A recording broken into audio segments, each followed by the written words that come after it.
آج پاکستان کو بھی یہی خطرات دو چار ہیں۔ مرکز اگر کمزور ہو جائے گا اور صوبوں کو پروونشل اٹانومی کے نام پر زیادہ اختیارات دے دیے جائیں، جبکہ چاروں طرف دشمن منہ کھول کر بیٹھا ہو اور صوبوں کو آپس میں لڑوانے کی تمام سازشیں مکمل کر لی گئی ہیں، تو پاکستان کی ریاست کو شدید نقصان پہنچے گا۔ ہم کو اپنی تاریخ سے سبق سیکھنا ہے۔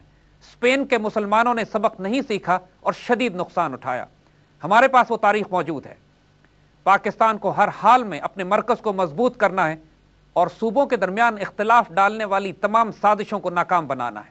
آج پاکستان میں پروونشل اٹانومی کے نام پر بات کرنے والے زیادہ تر وہی لوگ ہیں کہ جن کے خارجی دشمنوں کے ساتھ رابطے ہیں۔ اس بات کو پاکستانی قوم کو اچھی طرح سمجھنا چاہیے کہ ہم اپنی تاریخ کی ان غلطیوں کو دوبارہ نہ دہرائیں کہ پاکستان ایک قیمتی امانت ہمارے پاس ہے۔ 1085 میں تولیڈو کی اسلامی ریاست ہسپانیہ میں عیسائی قبضہ کر لیتے ہیں۔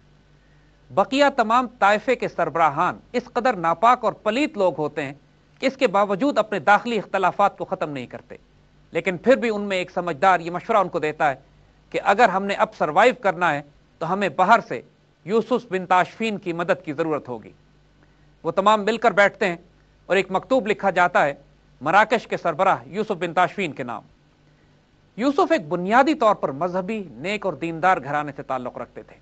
ان کا پورا خاندان افریقہ اور صحارا کے ریجنز میں جہاد اور تبلیغ میں مصروف تھا۔ جہاد اور تبلیغ یوسف کی رگ رگ میں بسی ہوئی تھی۔ ان کا تعلق بھی بربر قبیلے سے تھا کہ جس طرح مشرق میں ترک تلواریں امت مسلمہ کی آبرو کی حفاظت کرتی تھی، اسی طرح مغرب میں یہ فریضہ بربر تلواروں کا تھا۔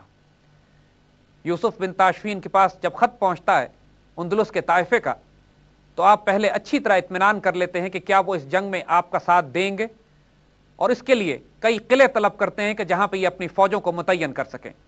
صاف صاف واضح کر دیا جاتا ہے اسپین کے طائفوں کو کہ یوسف وہاں ٹھہرنے کے لیے نہیں جانا چاہتے، صرف مقصد یہ ہے کہ ان کی مدد کی جائے، اسلامی ریاست کو جو خطرہ عیسائیوں سے لاحق ہو گیا ہے اس خطرے کو دور کیا جائے اور دوبارہ سلطنتیں ان کے حوالے کر دی جائیں۔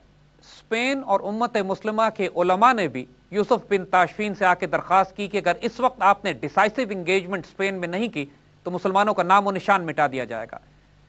یوسف اب فیصلہ کر چکے تھے۔ انہوں نے اپنے بحری بیڑے کو تیار کیا اور افریقہ اور یورپ کے درمیان جبرالٹر اسٹریٹس کو کراس کر کے اسپین میں داخل ہو گئے۔ بنیادی طور پر یوسف کے ساتھ 25,000 کی بربر فوج تھی، کیولری اور پیادہ دستے۔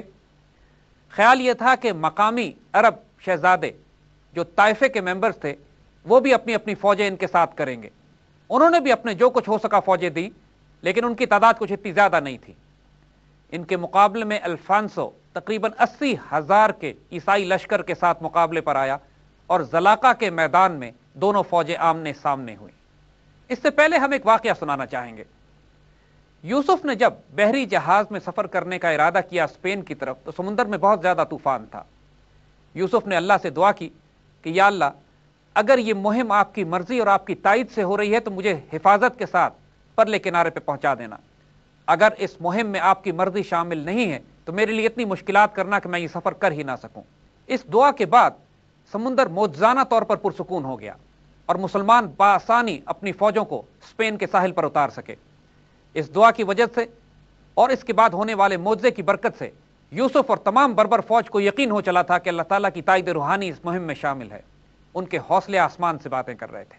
زلاقہ کے میدان میں عیسائی اور مسلمان فوجیں آمنے سامنے تھیں۔ ایک فیصلہ کن مارکا ہونے والا تھا۔